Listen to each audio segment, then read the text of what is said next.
Evening, platform viewers. I want to welcome you back to the platform. As usual, we always have something that's thought provoking, that's fun, that's entertaining, and sometimes even serious and heartwarming. But tonight we're having a serious conversation, but lighthearted, about men and masculinity and the state of masculinity in the 21st century. So this is in line with our theme this whole month of June. We've been celebrating men. I'm wearing blue tonight in honor of all our wonderful men that are out there viewing it, and even those who are not viewing us tonight. This is in honor of you. So we are celebrating men in the platform all of this month and continuing with that theme. So tonight we have special guests. We have Mr. Chauncey Reed. If you want to go ahead and wave. All right, Mr. Reed is a husband, a father of two wonderful boys. He's an IT professional and he's a man, right? So he's here. He's Yes, sir. to speak about this tonight. And then we also have Rashad Rich. Go ahead and wave your hand, Rashad. Wave so we can see you. Okay, great. So Rashad is a Norfolk, Virginia native and a proud new author of the book 10 Hats of a Man. It's available on Amazon and Kindle, by the way. Before graduating from the University of Virginia with his bachelor's in sociology, he accepted Christ as his Lord and Savior and pledged two fraternities. Rashad has chaired a men's ministry and is passionate about Black male development. When he is not helping people with pathways to higher education, he enjoys spending time with his wife and children, and he also has a YouTube channel, Aim Next, which showcases the beauty and the creativity of his family. So we want to welcome Mr. Rich and we want to welcome Mr. Reed to the platform this evening. And of course, in always our platform tradition, we want to invite our viewers to chat in your questions or your comments. We want to hear from you. This doesn't make this a conversation without you. So without further delays, I want to turn this over to these distinguished gentlemen I have here tonight. And just going to jump in and just start right off. Like, how would you define masculinity? And either one of you can answer. Chauncey, you want to take the floor first? So you asked about defining masculinity? Absolutely. How would you define masculinity? And each of you have a chance to answer. So I would say that masculinity would be the attributes, behaviors, and roles associated with boys and men in our society. For example, a man is expected to show strength, courage, be assertive, provide for the family, etc., etc.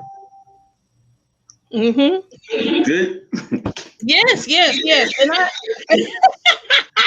And I want you to feel like there are any right or wrong answers, because I think that's what makes the conversation rich and robust, is because everyone kind of have a different take on these words. Mr. Rashad Rich, what's your take on how would you define masculinity? All right. Well, thank you, Natalie, for the question. It's easy to answer now because this is why part of masculinity is knowing when to use your wisdom and discernment. So I let Chauncey go first. So it's easy to just say kudos to everything he just said. And, that's my cop-out answer. But I would define it as, very similar to Brother Chauncey in the sense of I think about roles and norms typically characterized with men. So, the important words there are typically, and then the characterization of how a man should be. But like Chauncey said, they're talking about behaviors and in some ways, some stereotypes. So, how men are supposed to be always tough and, not crying. But to sum it up, roles and norms typically characterized with men. Absolutely. Absolutely. And thanks for sharing that, Rashad. And I think what's so key is I like to always start off with like, well, how do you define it? And I think what you will find out if you just start polling or asking men different things, you might get slightly different answers or the same. And I think what's powerful about masculinity and the opposite, of course, is femininity is connected. And then you all can answer this. Is there an aspect of masculinity that's connected to gender? Is it connected to your maleness, or is it something that you can just you choose, so to speak? Or I guess this the age-old debate, nature versus nurture. So how much is masculinity do you think is gender specific? I can jump first for this one. I would say, as far as how much of masculinity is gender specific, I would say in some ways it's not, and I say it's not because I look at it as a spectrum. I think we, especially when we think about like pop culture, the reason why we enjoy, Martin Lawrence as Shanae and Tyler Perry as Medea is because men can portray exactly what you said, Natalie, the opposite of femininity. And so watching these males, and, by all stretch of imagination, they're, as masculine, I guess, as we can assume or whatnot, play these more female characters. I think it's amazing how he's spot dead on or whatnot. So I look at it as it's not specific to the male gender, but it's more like a spectrum. There's, we're looking at different variations of what masculinity can look like. Mm-hmm. And I like that term that you use, a spectrum. Chauncey, what do you think? Do you think masculinity is gender specific? No, I don't. And the reason I say it's not gender specific is because in my upbringing, the women were they showed the strength in the family. My grandfather on my mother's side passed at an early age, as well as my grandfather on my father's side. So the people that exhibited strength in our family were the women. My grandmother was a very strong woman. She was very assertive.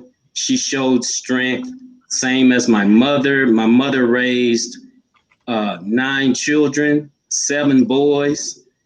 She weighed 125 pounds, but she invoked fear in all of us. And I don't think we realized how small she was back then, but we did not challenge our mother. She was the disciplinarian in the family, and really we owe all to our mother for being where we are today. Thanks to her, we all have been successful because of her leadership and her discipline. Yeah, and you know what? And I certainly second what you were saying about your mother. I didn't know her personally, but I can know what it's like to experience a strong female presence in the household, and in the family. Very much women become the matriarchs in the family, the grandmothers, the great grandmothers, might be the wife or the mother in the home. They've really become the matriarchs. And so I'm glad that you brought that up about women and I guess in gender roles, because I wanted to see if I could unpack that with you gentlemen about gender roles. And you mentioned that your mother was the one that was, the strength that if people, your family, your siblings were looking to. How can we explain masculinity in that experience when you're having a female, perhaps dominated family? How do you explain masculinity? How does that roll out in terms of gender roles? I'm throwing it out there.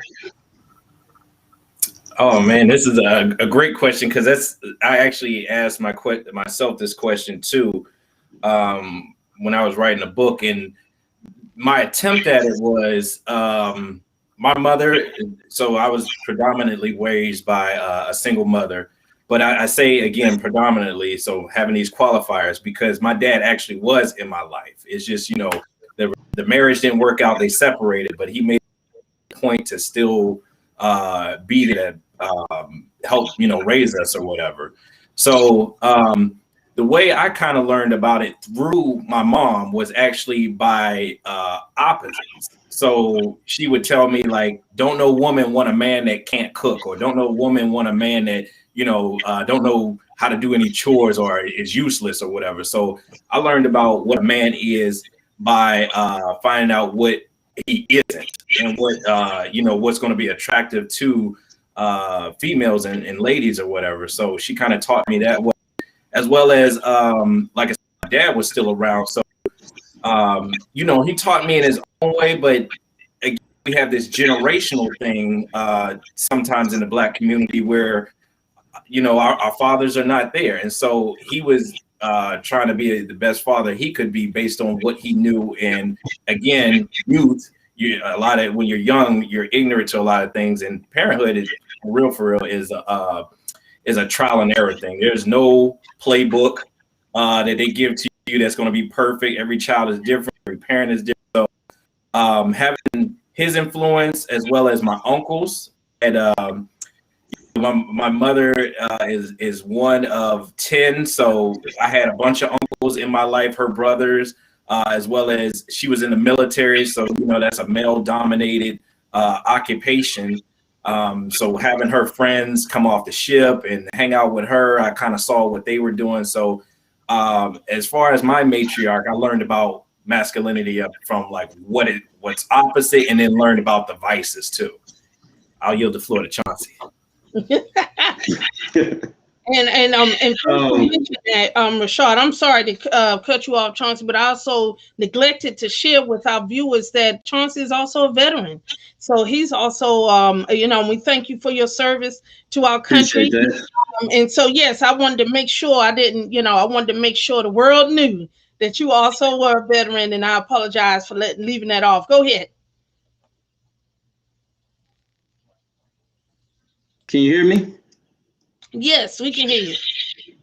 So I think growing up with my mother, my father was in the home, but he suffered from alcoholism. So when he was sober, he was kind of checked out. He only exhibited these characteristics of masculinity when he was intoxicated. And when he was intoxicated, it wasn't good. He was yelling, cursing, being dominant over my mother, using expletives. That's when we saw in the physical violence, that's when we saw the masculinity come out. But when he was sober, it's almost as if he wasn't there. And so my mother ran the day-to-day operations of the household. She disciplined us. She taught us how to wash clothes, how to cook at a very early age. I've been getting up at 7 a.m. in the morning since forever. I probably couldn't sleep to 8 a.m. in the morning because my mother would whip you out of the bed on Saturday if you didn't get up by 7 a.m. because she had already cooked breakfast. And so how that has impacted me in my adulthood is I don't necessarily look for a woman to perform certain roles in the household, right? Because that wasn't how I was brought up. I don't necessarily expect my wife to wash the clothes. I can wash clothes just as well as she can. I know how to get up on Saturdays and cook breakfast. So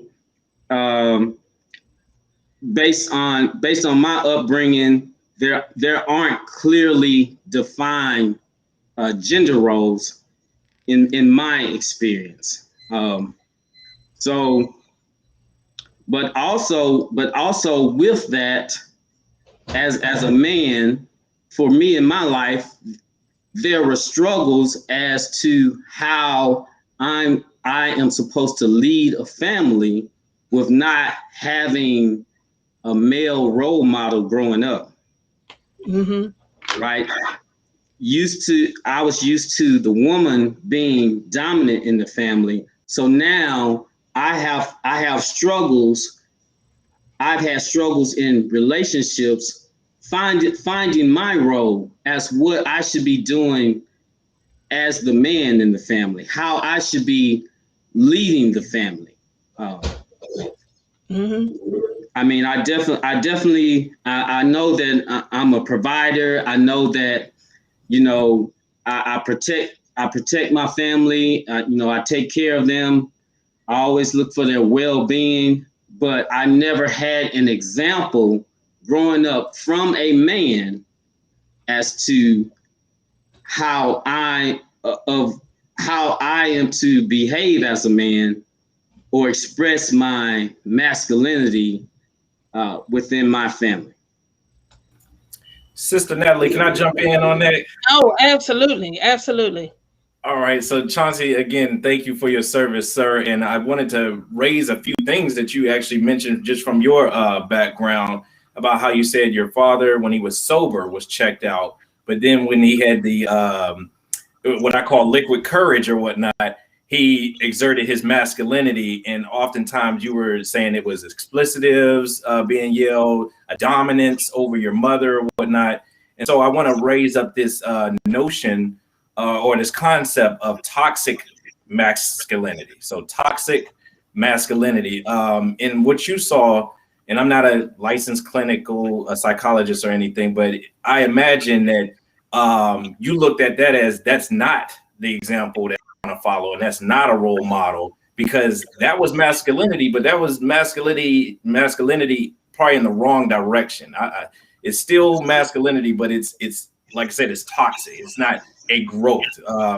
When I think about men, and especially family guys, family men, they're supposed to be growing not only their spouses, their wives, but their children as well. So it's supposed to be growth. And we're talking about fertilization. We're talking about rich soil and not anything toxic where there's going to be, degradation or some type of retardation or whatnot. So I wanted to just touch on that a little bit, that masculinity, you got hyper masculinity, you got toxic masculinity, and then you got the what Chauncey and I shared already about the norms and the behaviors of just, I guess you would say, the acceptable masculinity.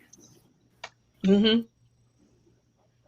Absolutely. And you know what? And I think there were so many profound things that both of you lifted up. And I wanted to see if we can unpack that a little bit, because coming from a place of just watching, even in my own upbringing, families that I knew, friends, and seeing this same story, different actors playing out in so many different families in different parts of the country within the Black community and abroad. And those who are tuning in, we certainly don't want to put out the information as if, dysfunctional families is only unique to African American families, because it's not.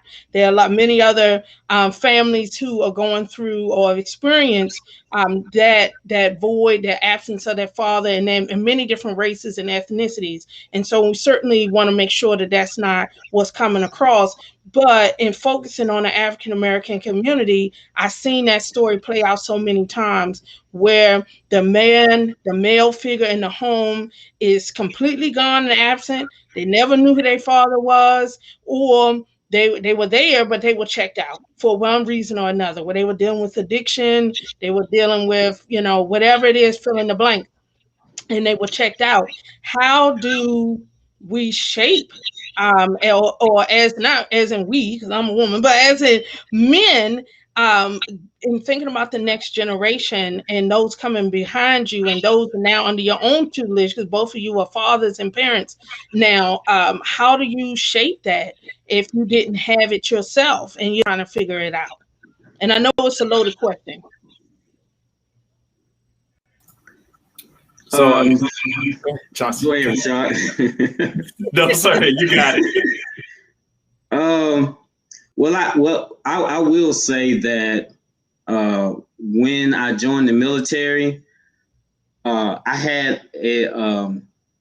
experienced a lot of role models that were African American, which in the small world I lived in, I didn't even know it existed. I saw a lot of professional Black men that had upstanding character,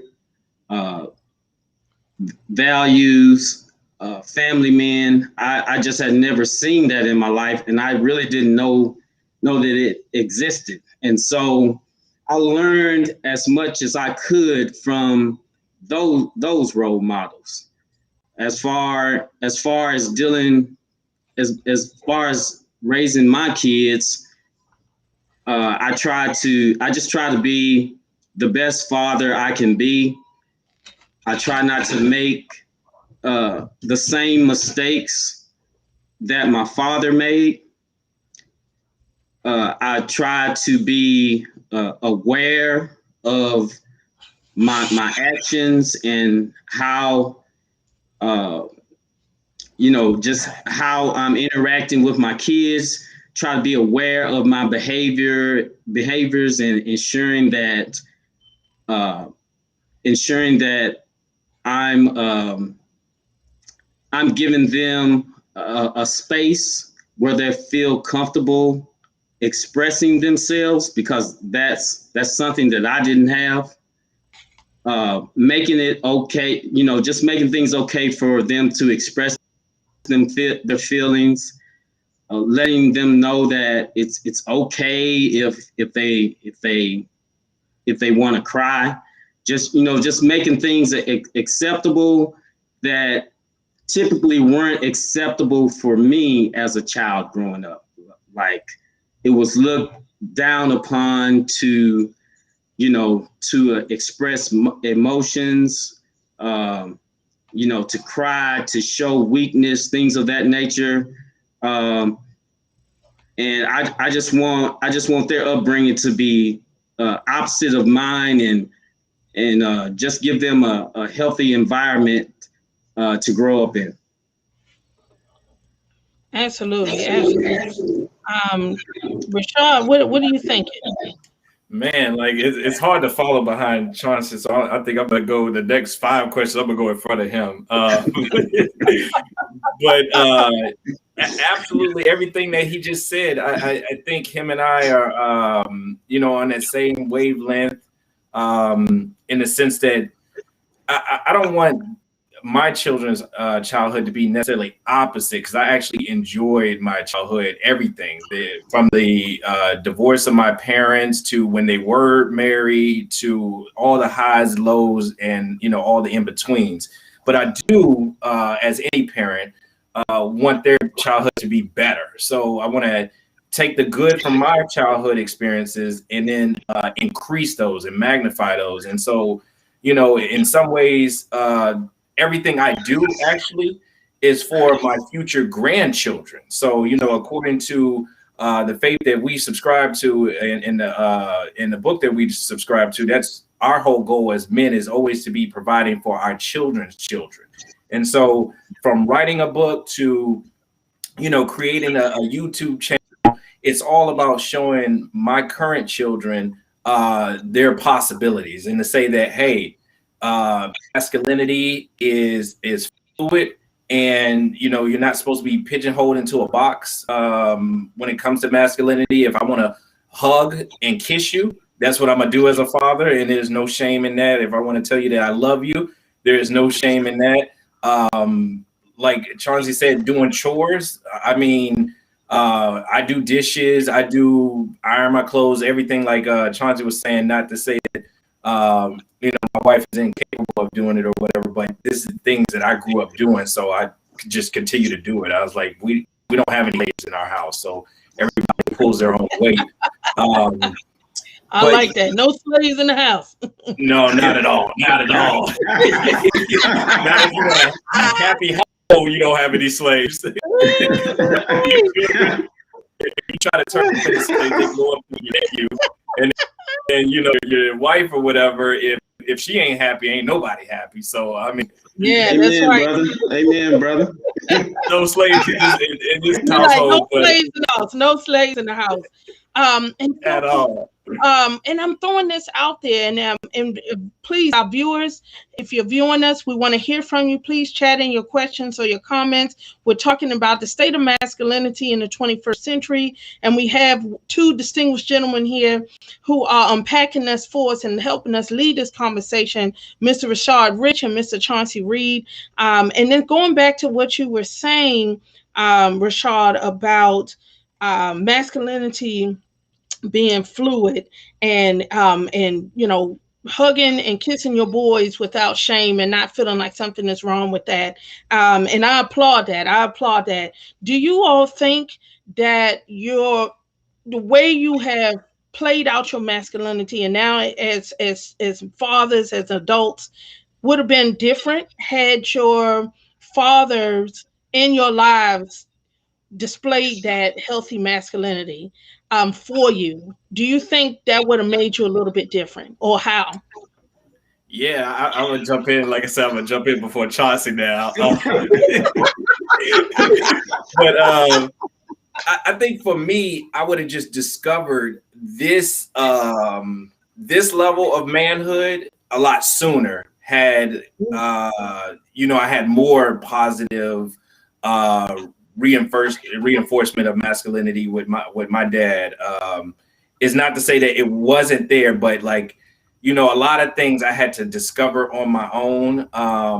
In some ways I keep going back to social media because in some ways social media is kind of helping to raise the men that we see. So from music industry to film to YouTube, I tell people without shame that if I want to learn how to change my oil, I now go to YouTube because these are things I didn't learn, necessarily from my father. And if I want to learn how to balance a checkbook or something or invest in stocks, I go to the internet, YouTube. I ask Siri, Cortana, and Galaxy, and all these other, strong female virtual assistants that are helping to raise us men out here.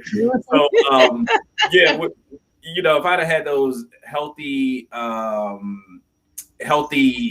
interactions a lot sooner, I would have just been the man I am today, probably in my 20s. But I think we're all on a divine path that, especially if you're subscribing and a person of faith, that what's for you is for you. And so inevitably I was going to be where I was going to be, but it just would have been a lot sooner. Mm-hmm. Mm-hmm. I like that. Chauncey, what are your thoughts on that? I know Rashard jumped in there first this time. Well, I think if my father had played more of a role in my upbringing, that I wouldn't have had the failed relationships that I had in the past. So with him, mentally not being there, he really wasn't teaching me how to be a man, what was expected of me as a man, what my role should be in the family. These were all things that, I was yearning from him to teach me those things. And so because he was absent, I had many failed relationships before I finally found the one in Andrea Johnson. And then after we married since 2013, but it definitely was a struggle for me in my relationships because of his absence. Mm-hmm. Can I jump in on that word? I love when. Go ahead. Absolutely. I love when Chauncey goes, because I always think of other great things, especially from what he shares. Chauncey, I love the word that you use. I was yearning. And I don't want to overlook that word. I think words are important, just like Black Lives Matter, words matter as well. And that yearning, if you look up that word without having Webster handy in front of me, it's just a strong desire, a strong passion, or a necessity. So you needed that almost as probably, I would imagine, almost like you needed air and like you needed food and water or whatever. So to say that I was yearning as a young boy to get that, I think that is so important. And I think about that for myself or whatnot. So just a little bit more about my history and my background. Like I said, words are important. So there's a difference between a father and a dad. Sometimes they're used interchangeably, but like Sister Natalie said, if you come from a family that's a little mixed, or what some would call dysfunctional or extended, or whatever you want to call blended or whatever. I have actually a stepdad and a biological father. And so the one that I've been, sharing the most stories about is actually my stepdad. So that's the one that pretty much raised me to the man I am today. My biological father, that's a different story. He was actually there. So it wasn't like he was like trying to be distant and disown me or whatever. It's just, he has his own life with a new wife or whatnot. And then we're living in a different state. So he did what he could from a distance. And I have to give him that as my biological father, but also giving props to my dad in the sense that, it really matters as far as making sure we kind of distinguish those words. And so I'll leave it there so we can discuss other things. No, but I think you bring up, and I think it's important that you give an honor to the men that's poured into your life, biological or otherwise, because honor is important. And now that you are both her fathers, and you are a product of what you didn't have and what you did have. And I think it was you, that Rashad, that said earlier that you learn about what masculinity is by what it isn't, from your mother, from that mother figure coming like, no man is supposed to do this, man ain't supposed to do that, And so what key things, now that you having a chance to raise your own children or boys, what key things are you trying to make sure that they grasp while they're under your tutelage before they get launched into adulthood? Man, big ups to the military. Like Chauncey said, values. Like when Chauncey mentioned the military, he said he saw men of value. So the biggest thing I can give my children, besides wealth and, trying to break that generational poverty or whatever, is instilling in them values to eventually make the right decisions. So, values drive your beliefs, it drives your actions. And so for me, and I hate to make this sound like a shameless plug, but like really, I wrote this book for myself. First and foremost, this book is a reminder to myself of my commitment as a father, as a brother, as a son, as all the different hats and roles that I play. But in that book, I actually put the values that I want my children to learn in there, so it's plain. So if they ever say, "Hey, something happens to me prematurely," and they say, "Hey, I'm kind of forgetting Daddy's words," hopefully they can get that from their mother. If not from their mother, they can read it and hear my voice. That I want them to have wisdom. I want them to have, a proper attitude. It's okay to have an attitude, but you don't want to be overly aggressive and overly masculine or whatnot. I want them to know that there's going to be temptation in life, and you gotta, use discernment in order to run away from those temptations. I want them to know about integrity. I want them to learn about leadership. Like Chauncey said, he saw men in roles of leadership and role models or whatever. So I want them to have those same values, similar from the military, because I was raised in a military family. And so learning from my mother, Black female in the military, she's in the minority there. I learned a lot. My dad as well. Again, he was in the military. That's how he and my mother met or whatnot. And so learning the values from the military, from them, but also just a man of faith. I'm trying to make sure that they are able to dissect the word properly. So not that I have a license or anything to be officially able to dissect it, but just as their father to say, hey, this is how I'm interpreting this phrase or this scripture or whatnot. And this is how I'm applying it. As you grow older, you might disagree. You might find a new interpretation for yourself. But let's talk about that, because eventually you will be a man and you will be a woman or whatnot. And so I want to treat them with the respect that they deserve, but also showing them how to respect others. Absolutely. And I think that is so powerful, all those things that you share. Chauncey, I want to give you a chance to respond before I jump on in there. What key things or values are you trying to impart to your sons, your boys, drawn from your own experience growing up, what you had, what you didn't have? What key things are you trying to impart to them and building masculinity and shaping it for them? I just want my boys to be secure in who they are, and just to know that they're enough. That they don't have to be anything more than they are to be accepted. And I just want them to be leaders, to do their own thing, not follow everyone else, but do their own thing, be leaders, and just be confident in who they are. And so I think if you're comfortable in your own skin and you don't have a lot of insecurities, that goes a long way to being successful.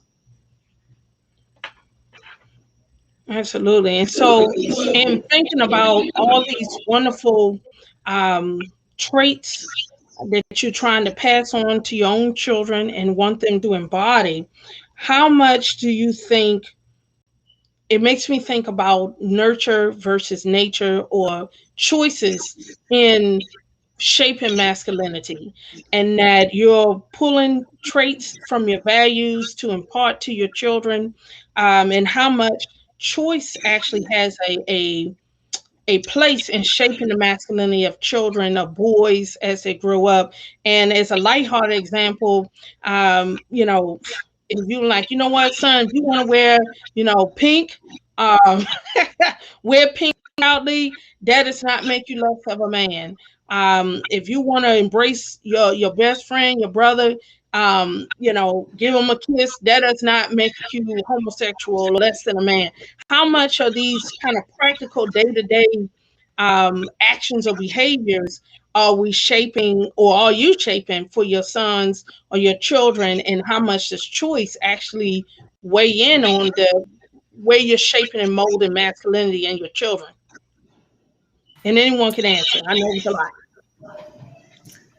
Well, I would say choice, shapes childhood and masculinity a whole lot. I look at choice as the outward display of your masculinity. And, growing up in this global world that we live in now, where we can see other cultures, I think it's important to see what masculinity looks like, because we are the human race and we are men. And male by sex or whatever, but looking at other cultures and how they display masculinity, kind of what you said, Sister Natalie, about the color pink. For October, for American football, that's what the choice. And we as men, we wear that to represent breast cancer awareness. But I remember the rapper Cameron used to wear pink and made it fashionable. I mean, he had a pink bandana, pink fur coat. And he had the jewelry and he was all dripped out and swagged or whatever, ballerific. But nobody questioned his manhood, and maybe people did question it, but they do it to his face or whatever. I think about Willow Smith, and I think about Kanye. I think about MC Hammer in the sense of fashion. So when you think about masculinity, I think about what to wear. And so in Scotland, men wear kilts, and kilts, if you know, is a skirt for all intents and purposes. It's not like a dress that goes to your ankles. It's a skirt that's pretty much above the knees.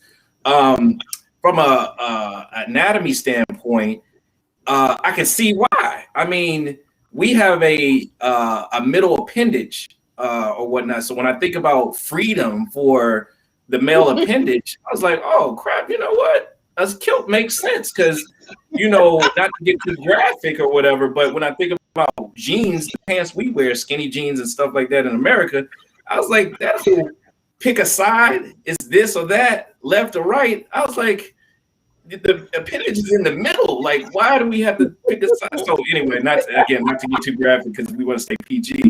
But masculinity looks different depending on different cultures, and I imagine Scotland's not the only one that wears a kilt or some type of free-flowing apparel. Because when I think about you know, biblical characters, and I cannot recall what the name of the garment is, but the robes and the gowns were pretty much free-flowing, and they didn't have that choice of choosing left or right. And I think about the pharaohs or whatnot, and kind of what they wore as that might have looked like a skirt or a kilt or whatever. So, you know, I bring up MC Hammer and Kanye because you had the parachute pants, and hopefully nobody judged MC Hammer. You have Kanye where he wore like a leather kilt or whatnot. You got Willow, like you have different versions of masculinity. And so in raising my children, I let go, like you wear the clothes don't wear you. So that's important to remember. You wear the clothes don't wear you. So, you know, for those overly masculine men, I heard a couple of those people say that, don't let this pink shirt fool you. Like, this pink shirt can come off, and I can let you know outside just how much of a man I really am or whatever. So, you know, when we look at these American football players, professional football players, don't let the fact that they got pink on their shoes and pink gloves or whatever fool you, because they can run a 4.2 or a 4.3 or whatever. They can bench press just like any bodybuilder, whatever. So when you think of masculinity, you're like, okay, well, you know, I don't want to go up to that brother and say, oh, you look kind of such and such in your pink today, because you don't know what might happen. So. That's right. So you don't want to take that risk. And it's and I think it's so, I like the examples that you use of the different individuals like in pop culture, and not to throw a monkey wrench in, but I actually thought about Prince, the late Prince, the purple one, I like to call him. You know, he was a masculine man, but he also had some effeminate kind of things that he embraced, you know. We're not going to go too much into Prince. He was a wonderful artist and a man, and God rest his soul. But he was, you know, he didn't embody stereotypical masculinity. But at the same time, no one really questioned if this man is masculine or not. You know, is he masculine or not? And he really pushed the limit, I think, the cultural norms of what masculinity could look like. And he even took on some more quote unquote effeminate apparel, or the way he chose to wear his hair or whatever. But, you know, we loved him. People didn't think he was less of a man. It was Prince. So I love that you bring those examples in there. And I think I really think it's challenging us, and viewers, correct me if I'm wrong. We want to hear from you. Please chat in your questions or your comments. It's challenging stereotypes that we place on men and what is supposed to be masculine. Where do we draw the line? Is there a visible line? Is it just purely choice, purely nurture, and we can choose how we express ourselves? Or is there a line there? Is it a logical linked line where it's like, you know what, no, that's really not masculinity, that crosses the line, we're rejecting that? Is there really a line? What do you think?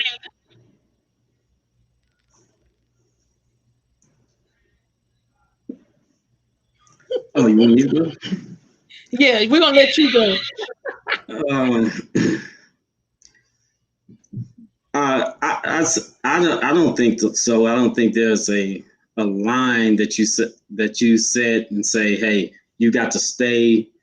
There's no box that you're put in, and where society says, well, if you don't check each of these blocks, then you're not masculine. I think every day society continues to evolve. So when we understand better, then we do better. So I don't think there's a particular line that's drawn that defines whether or not. Mm-hmm. I'm going to respectfully disagree. Okay. Okay. All right, and the reason why is because I was wrestling with this before tonight's discussion, because when you take away the norms, the roles, the outward expressions, clothes, dialect thing, whatever. The only real thing I can say that distinguishes us as men from the women is sexuality, is our attraction. So if you were to take away our attraction to females, and I might get in some hot water with this, but that's the great thing about discussion and debate, that everybody is not going to be agreeing with everything you say. When you take away everything else, the only thing we have is our attractions to our sisters and our queens or whatnot. And without that, then the line is so blurred that it's almost like no distinction, barring anatomy or whatnot. The fact that, we're supposed to procreate, we're supposed to give birth, and men are not. That's the only thing. But when we think about our transgender community and identifying as a male, or in having masculine traits of masculinity and taking testosterone pills and things of that nature, when you take away that biological, basically, the male anatomy and that attraction, that's the line right there. Once that line is gone and men can start giving birth, then it's all gone from there. Mm-hmm. And I thank you for sharing that. And we had just turning to our viewers, we had a viewer that typed in, the line is subjective and based on the individual. And I know, Rashad, that you were respectfully challenging that notion that, there isn't a line, or it's all subjective. We also have a viewer that had it in, oh, go forth and multiply. Go forth and multiply, right? And then another viewer typed in, I believe different generations view masculinity differently. Do you all want to comment on these comments that came in? Well, I know where the says God and the go forth and multiply, I know where that one's coming from. And like I said, I see the other comment in regards to, I believe different generations view masculinity different, which is true. I mean, if you ask, Chauncey and I's prior generation, what was masculinity all about? Just like he shared that example of his father, he might say being in the house, but mentally and emotionally checked out. So he would say, as a father or as a man, I was there for my kids. You can't say I wasn't in the house. But, Chauncey just shared that mentally and emotionally, he was not there. So, different, they're absolutely right in the sense that different generations will define it differently, and it will continue to be defined differently. But I think when we talk about that line, it's hard to really debate that go forth and multiply, because without that, procreation and that sexuality and that attraction, then yeah, we're all just a human race species, but we're defined by what we can do biologically with our anatomy. So I'll leave it there. Yeah, and I think you listen up, that we're not this homogenous asexual, there are some lines there. There are some lines of distinction. And I think what this is lifting up is, do you think, and either one of you can respond, that we're confused, that maybe men, boys, we speak a platform of here in American culture, African American culture, are we confused about what masculinity or healthy masculinity is supposed to be? And I know you brought up Willow, and what's his other? Oh my gosh, I'm drawing a blank. Will Smith's other son. Um, I got oh God, Jaden. Is it Jaden? Jaden, yes, Jaden.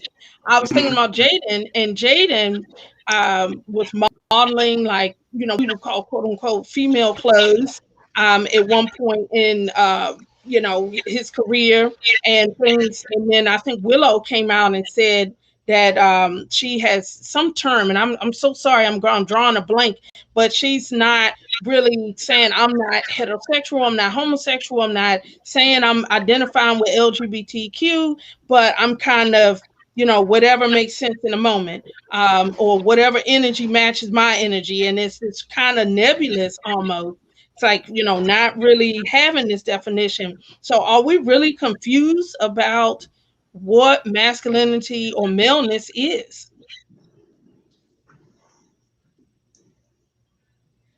I'll let you collect your thoughts. I want to yield the floor to Chauncey first, but I want to do a correction because I think you just helped correct me. Willow is the daughter, and Jaden, I believe, is the son. So I think I said that wrong first time. So I want to credit, no disrespect to Will Smith and Jada and their children or whatnot. So just clearing the air. But Chauncey, I'll yield to you. I mean, I think it just depends on the person. My understanding and definition of masculinity may be totally different from that of Will Smith's. So I'm going to teach my kids differently from him. I'm not going to recommend that my sons wear, skirts or dresses. I just don't believe in that. Will Smith, he raises his kids in a different way, and that's his prerogative. So it's my job to teach my kids, the best way I know how to be masculine. And I think where the lines could become confused is, the information that kids may gather on social media. So that's, and a lot of times, parents are good role models for their kids, but a lot of times they're influenced by their peers. So when my kids get, as they grow older, the peers are going to play a larger role in their perception of things. And so that may be where the lines do start to become confusing, but it won't be coming from me. So that's my take on it. Yeah, and following behind, I don't know if we have a confusion of masculinity, kind of like, what was already said, that there's different ways to interpret it and different ways to define it. And so, like Chauncey was saying, Brother Chauncey, is based on the individual and the parent. But I do want to acknowledge the fact that, like he said, society will sanction and validate this journey of manhood and masculinity. So if we just keep going with the example of wearing a dress or a kilt or whatever, if we were to do that in America, society is going to frown upon that. So you're going to get sanctioned. People are going to look at you like, what is going on? Why are you doing that? You're going to get questioned, this, that, and the third. But when you play like an aggressive sport, or you wear skinny jeans, or you wear just regular jeans, society is going to validate that and say, oh, you look good in those jeans, or oh, you look good playing that basketball. Because I noticed that we don't have very many male cheerleaders. And then I've joked with my friends a couple of times, the ones that don't really take life too seriously, about how we look at American football as the masculine sport, and then we got male cheerleading as the feminine sport or whatever. But I was like, you know what? I was like, when you break it down, I mean, bodies touching bodies, slapping people on the butt, and I'm breaking it down to a very simplistic standpoint. I was like, there's some tendencies that, don't really align with, that machismo or whatever. But then when you think about male cheerleading, you get to touch girls, appropriately. You get to support women in the different stances and, pyramid schemes and whatever they're doing. And I was like, you're around females more. So it in some ways, I was like, I don't know why we don't value as a society being around women more and having that, attraction versus the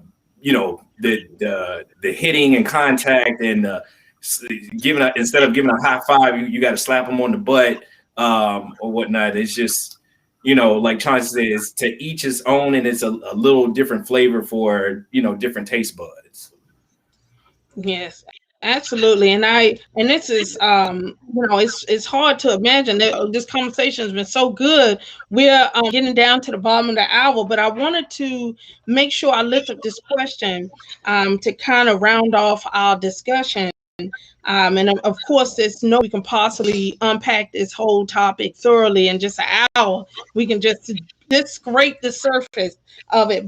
But what can church or a community of believers do to support healthy masculinity and not creating, supporting stereotypes, these masculine or an extreme, an effeminate or opposite kind of view of masculinity, or soften down, if you will. What can the church do or the community of faith do to support that healthy growth of masculinity? I'll go ahead. I just think the church and the community, they can support healthy masculinity by being examples for our young men to follow, and just teaching young boys and men that there are certain boundaries that they shouldn't cross. Just basically teaching them right from wrong. Right, so training them up in the way they should. That's my take. I mean, because you and I subscribe to the same book, you took the words right out of my mouth. It's just train them up in the way they must go so they won't depart. When I was a child, I did childish things, and when I became a man, I put away those childish things and did as a man. So rough paraphrasing. But the three things I would say: prayer, mentorship.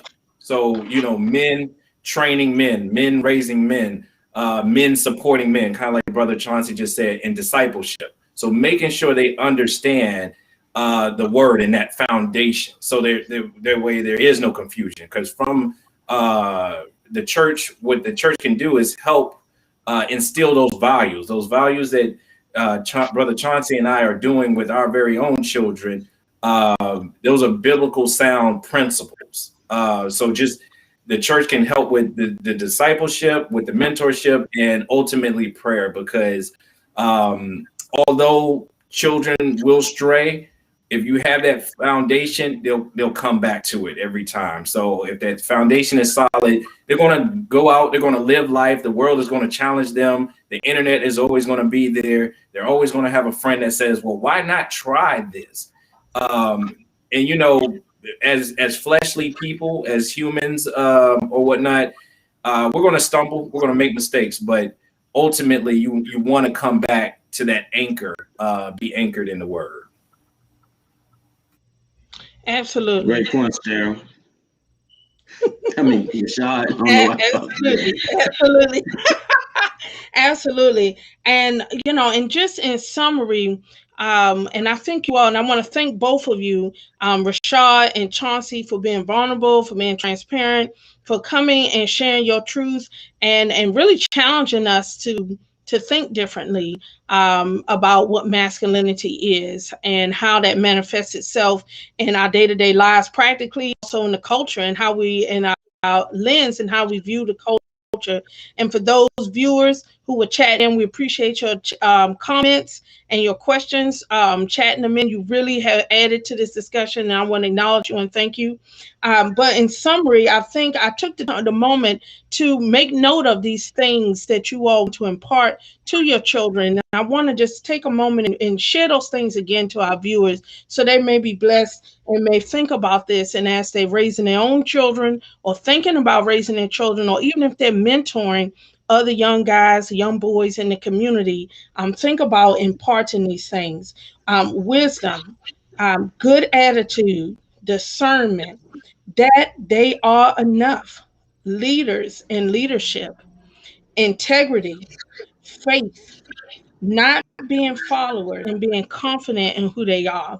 And you all have been done a fantastic job. And I thank you for being wonderful men who are shaping and defining and changing what masculinity is for the good, and for the in a healthy sense. And so I applaud you both for raising your children and doing what you can do to bring up the next generation of masculine men, healthy men that have responsibility for their own homes, but also in their community. So I want to applaud you all for that. And all the men out there listening here from the platform, we thank you for your contribution of being a father, as being a man, a citizen out there. We celebrating all men all this month on the platform. We thank you so much. We honor men, and we thank God for you, for all of you out there. So thank you for tuning in. I want to thank our guests again, Rashad Rich and Chauncey Reed, for joining us on the platform this evening. And as usual, we'll be back next Monday at 7:30. Until we meet again, be blessed to be a blessing. And remember that you are stronger than you know. And your influence it reverberates to everyone that you touch. And so be encouraged. We thank you for tuning in. Until next week, have a good evening.